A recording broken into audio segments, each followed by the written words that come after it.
folks, John Crane here in the shop, and this is my miter saw station. Now, I think this is an amazing piece of shop equipment.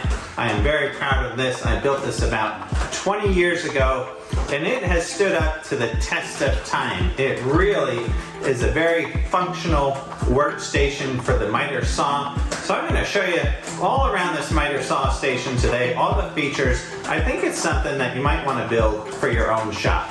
All right, today's video comes from the mailbag. And so Ben from Wichita, Kansas writes in. No, I don't know if he's from Wichita, Kansas, but I just like saying that. All right, so Ben writes in, "Hi John, I love your videos. I was watching your shop infrastructure video and noticed your chop saw station.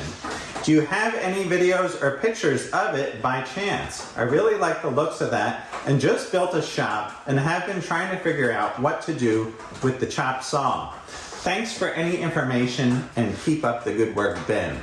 All right on, Ben. Here is the video. Here is the chop saw station. I'm going to go over this in as much detail as I can for you. Now, this miter saw station comes from back in the day when I was doing a lot of finished trim carpentry. I was doing a lot of cabinets. I was doing a lot of real finicky work. Mostly was doing a lot of clear VG fir trim. We would go and we would find all the raw materials, pick them all out, hand select it, come back to the shop, mill it down, sand it, finish it, shape it, the whole 9 yards, then bring it to the job site and install it. I was working with a good friend of mine, Chris, at the time, and in those days, we would bring the chop saw onto the job site and usually bring a couple saw horses and put an old door on top of those saw horses and then put a couple blocks on either end of the miter saw. And that was a good setup, but we were doing so much of this kind of work, we just really wanted to get something that was just dialed in for the job site and just make the job that much easier to do. So the thing that I think is cool about this chop saw is that this was forged in fire. You know, the idea for this didn't just come out of thin air. This was years of work of thinking like, man, if I only had a setup like this, that would be great and that would really help this process along. So this is what evolved out of that work, and it is a very functional saw station. All right, let's show you some of the details here. All right, now the whole saw station is built out of this 1/2-inch Euro ply, except for the rail piece right here, which is some 1-inch Euro ply. But other than that, the whole construction of this is 1/2-inch Euro ply. All the joinery on this, everything got dadoed in and then screwed together. That's one thing I might have done different, is to use stainless screws. Sometimes I've used this outdoors and you can see a little bit of moisture made that stain in those spots. Now, some of the goals of this table was to have adequate storage for tools that were to be used with the miter saw. So you can see here, a lot of times doing trim carpentry, you got the belt sander, you got the planer, you got the biscuit joiner. Here's just some, random tools. You got your Japanese saws, you got your little miter finder, sander, right? Doing trim carpentry. You always have the angle grinder with the sander, you got the router, and then you got another sander. So that was a big priority, to have some tool storage. All right, another big priority was to have an electrical system as part of the table, and then also incorporate a dust collection system as part of the whole deal. So here I have a fine vacuum hooked up to this table. Now I'll go over all that in some detail here in a minute, but let's take a look now at the function of the table here. Now, I know this Hitachi is an older chop saw, but for me, it still works great. I know there's a lot of new saws out there, and if you build a miter saw table, probably you're gonna have a newer saw like a Festool or something like that, but you can still use the same kind of setup. So when we installed this saw into the table, we wanted to have this be able to level with our side wing tables here.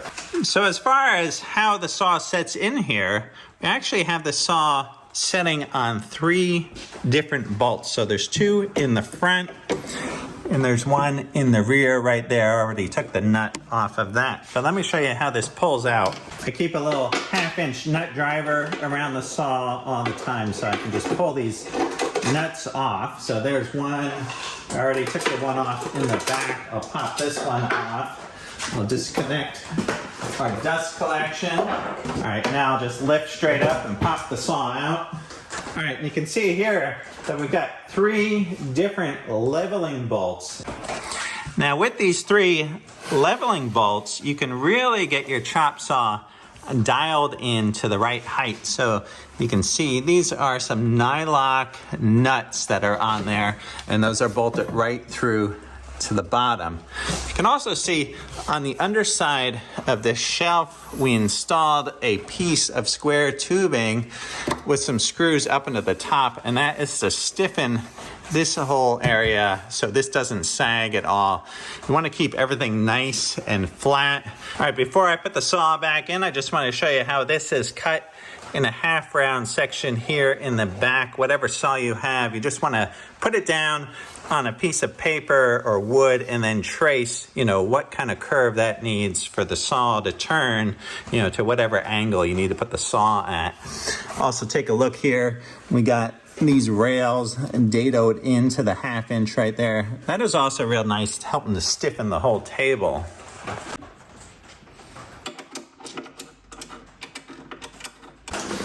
All right, now to reattach the dust collection system and plug in the saw.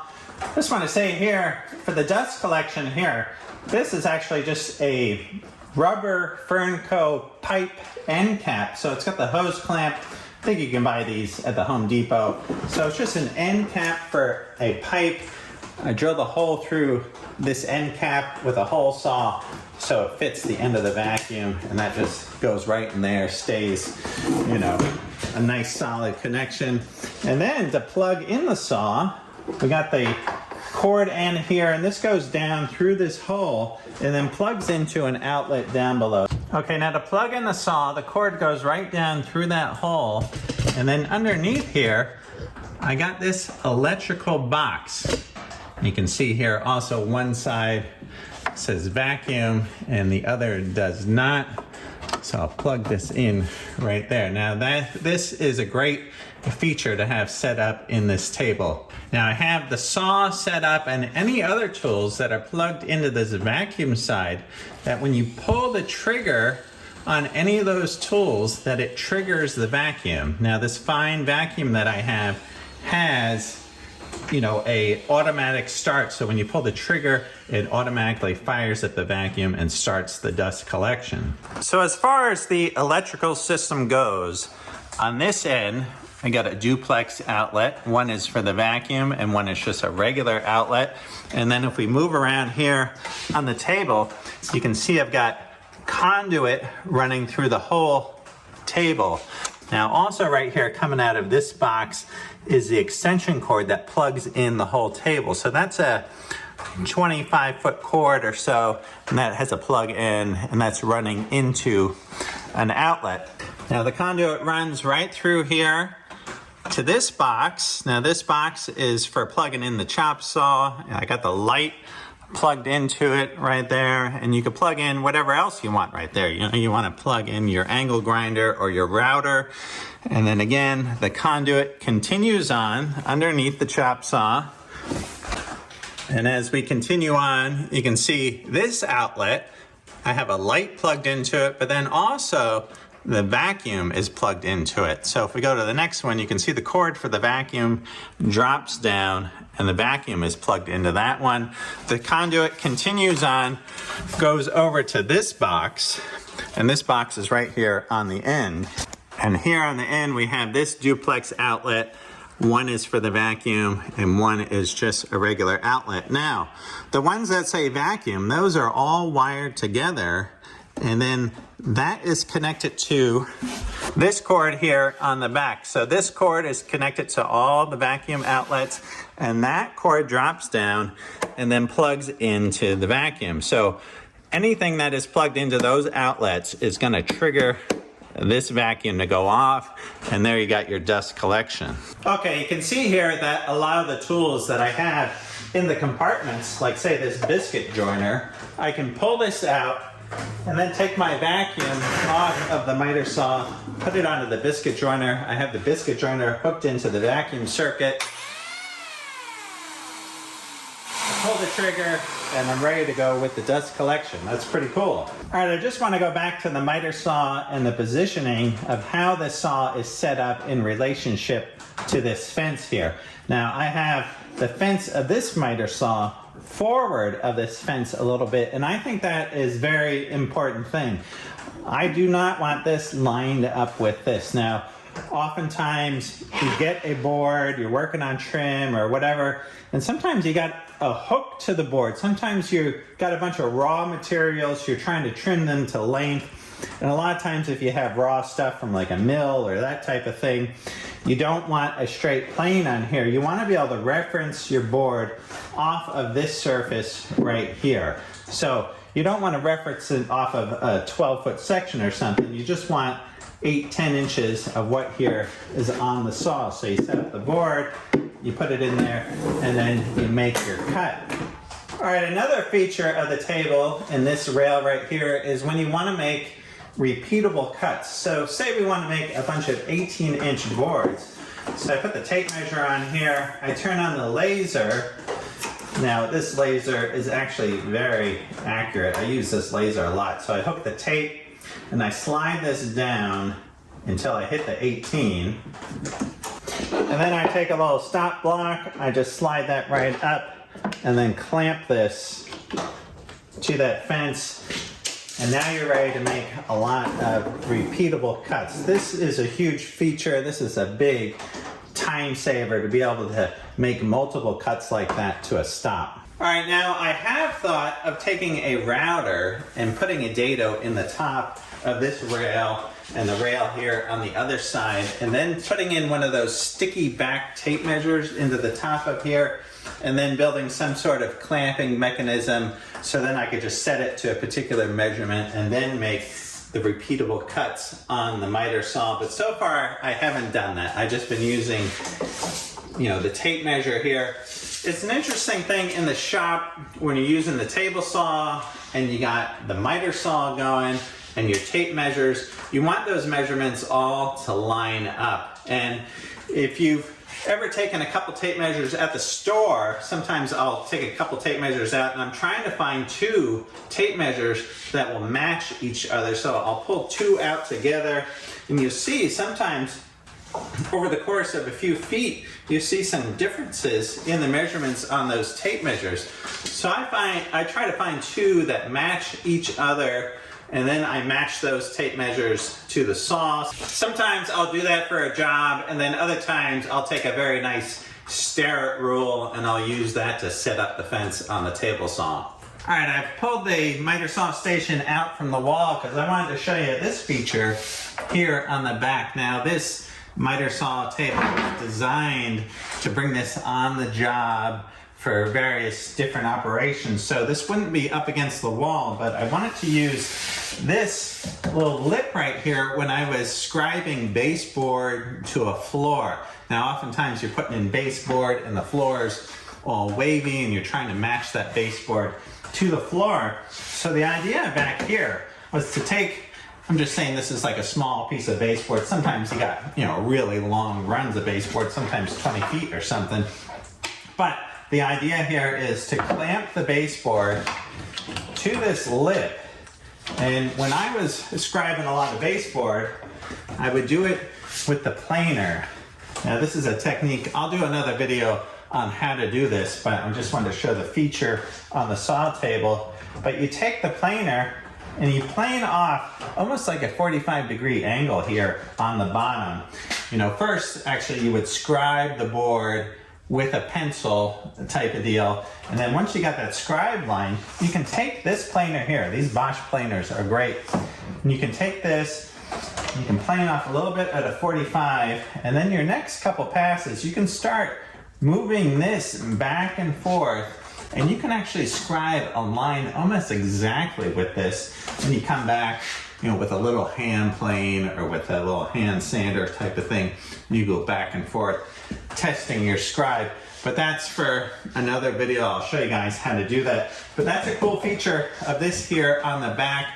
I know a lot of guys might not use this. You might just be building a miter saw table for the shop and not for the job site. As far as dimensions go on this table, this is just an 8-foot sheet of plywood. I think front to back here, we're looking at, let's see, 22.5 for the top section.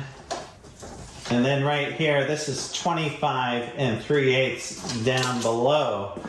And then the depth of this right here, you can make this any depth you want. The depth right here is 7 inches. Now the thing that determines some of this depth is the rotation of the saw here and how this sticks out and what this will hit.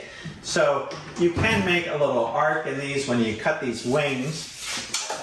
All right, the dimension on this side, these are 37 inches on either side of the saw. Yeah, 37 inches on both sides. Now if we look at our little cubby holes, these are 8 inches tall. This one is 13 inches wide. This one's 11. This one's 8. Our center section here is 23. And I guess right here, this will be determined by your saw. So this is 22 inches wide, the cut here, and then the height, you know, you have to make whatever that is for your particular saw. And then be sure to add some extra room for those adjustment bolts underneath. So don't make this an exact height to your saw. You want to make it so you can adjust this saw up and down with those bolts. And there has been a plan. I was thinking about building some rolling carts that go underneath this saw station. Something out of this same 1/2-inch Euro ply that matches with some real nice casters. Maybe down below it's some saw blade storage, some other kind of tool storage. This is typically though how I have it set up. I got the vacuum, usually have a garbage can under one side. I also usually have a cardboard box under here that I'm cutting firewood up and always loading that up with the scraps, getting ready for the wood stove. But, you know, there's just so many things to do. I haven't actually been in this workshop space that long. I just cleared this out not too long ago. There's a lot to do in here. I'm actually going to build some shelves all above here. There's a lot of organization, a lot of shop projects in here that I'm going to share with you guys how to organize this whole wood shop space. All right, right on. I hope you guys enjoyed this video. I think I went over everything I had to go over on this miter saw station. If I haven't, please leave something in the comments. And I want to say thanks to Ben for sending that question, for emailing. That was great to go over the old miter saw station. If you guys have any questions and you want to email me or video ideas, that type of thing, email me, John at rightonwithjohncrane.com. You can ask me a question there. I think that was really cool of Ben to send that question in, and we got a great video out of it. This miter saw station, I can't take all the credit. This was me and my friend Chris who came up with this idea. This took us, I don't know, 3 or 4 days to build this. That's the big thing when you're working as a contractor, that type of deal. You know, who has the time to stop and build something like this? That's really a luxury. We had to stop, I remember, for a while, and we thought that was really cool that we were able to stop and build these and get something cool that's lasted now for almost around 20 years. And I gotta say, this table has lasted the test of time. It is a great saw table. I absolutely love it. I think you guys will love it too if you build it for your own shop. All right, please like, subscribe, share this video with your friends, with your buddies, that type of thing. Leave a comment, tell me what you think. All right, right on guys. I hope you're doing well, and I'll see you all soon. Right on.